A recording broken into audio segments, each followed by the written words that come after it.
All this talk about retirement plans can be overwhelming for beginners. There are just too many plans to consider, too many intimidating acronyms to remember, too many people saying one thing and then another. It all looks and sounds so complicated, right? But is it? This is Foxfire Finance, and we are committed to spreading the great news and concepts of the F.I.R.E movement to anyone dreaming of a better life. We aim to help you achieve your goals by providing meaningful tips and strategies that will bring you closer to the dreams of financial independence and retiring early. Today, we're going to help you navigate the basic differences of these retirement plans to make them work for you. But first, don't forget to subscribe, burn that like button, and ring the notification bell to be updated on our latest releases to guide you on your way to FIRE. So let's begin. You've probably heard of the various plans out there, and while you may have already considered setting one up, you're unsure of which one to choose. Terms like 401k, traditional IRA, 403bs, and even Roth IRAs may have popped up as you search online, and honestly, these words can sound too complex or even scary if the information you find seems too much. Let me start guiding you by grouping these plans into two: employer-sponsored plans and individual retirement accounts or IRAs. Employers sponsor and offer several plans to their employees. These are the traditional 401k, 403b, and 457 plans. These are all the same in that institutions offer them to their workers and that they are not created or initiated by the workers themselves. The main difference between these three would be the types of organizations that offer them. Traditional 401ks are offered by most employers. They allow you to contribute a percentage of your paycheck to a retirement account on a deferred tax basis.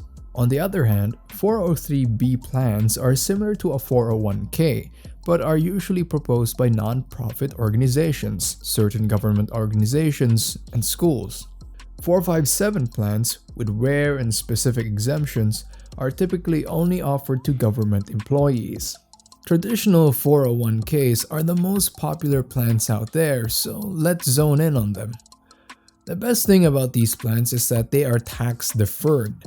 That means that you will only be taxed on the earnings from these accounts once you withdraw from them.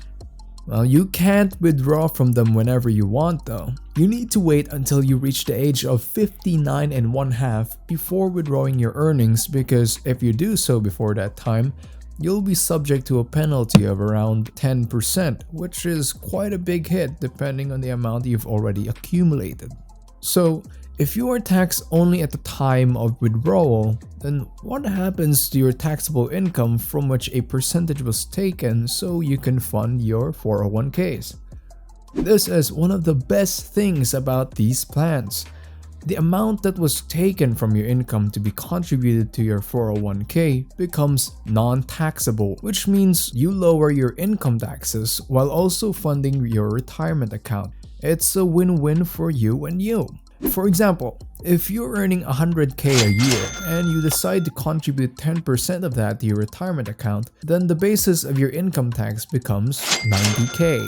Another thing to know is that the maximum contribution limit of a 401k plan in 2023 for employees aged below 50 is $22,500 a year, while employees aged 50 and above can contribute up to $30,000. If you left your job for another, your total limit for your plan would still be within these limits. Good employers often match the percentage you deposit in your 401k, which is awesome since you're practically receiving free money. Money that they want you to spend for your retirement. This combined amount also has limits though. An employee and employer's combined cumulative 401k plan contributions can't go over the maximum of $66,000 annually. If employees can make catch-up contributions, this limit is bumped up to a ceiling amount of $73,500 for employees who are above 50 years of age. Also, an employee's total contributions cannot exceed the total of his compensation for a year. There is also a certain age wherein 401k plan holders are required to receive a portion of their money. At the age of around 70 and a half to 72 years old, plan holders are required to take out minimum amounts of distributions from their accounts. The options into which you can invest are also quite limited to what your company offers. But then again, as long as you get to invest with lower fees, then it is still the better option over investing with high costs. Let's move on to traditional independent retirement accounts, or IRAs. These plans are almost similar to the traditional 401ks because you will only be taxed when you withdraw your earnings. The penalty for early withdrawals, mandatory minimum distributions at around 70 and a half to 72 years old, as well as the limits on the amount of contributions you and your employer can bring into the account are the same for both an IRA and a 401k. The difference, however, between these two plans is that the maximum contributions set for IRAs are much lower. The IRA contribution limit set for people younger than 50 is only $6,500 yearly, while those over 50 get to maximize their contributions by up to $7,500. Another thing unique to IRAs is that the plan holder gets to have more freedom in choosing the investments their money is placed in as opposed to the 401k, which is pretty much limited to what the company can offer to its employees. Now that we know about the traditional 401k and IRAs, it's time to move on and focus on what sets these traditional retirement plans apart from Roth accounts. What differentiates the Roth accounts is that they are after-tax money. Let's say you already received your salary and you already paid for your taxes.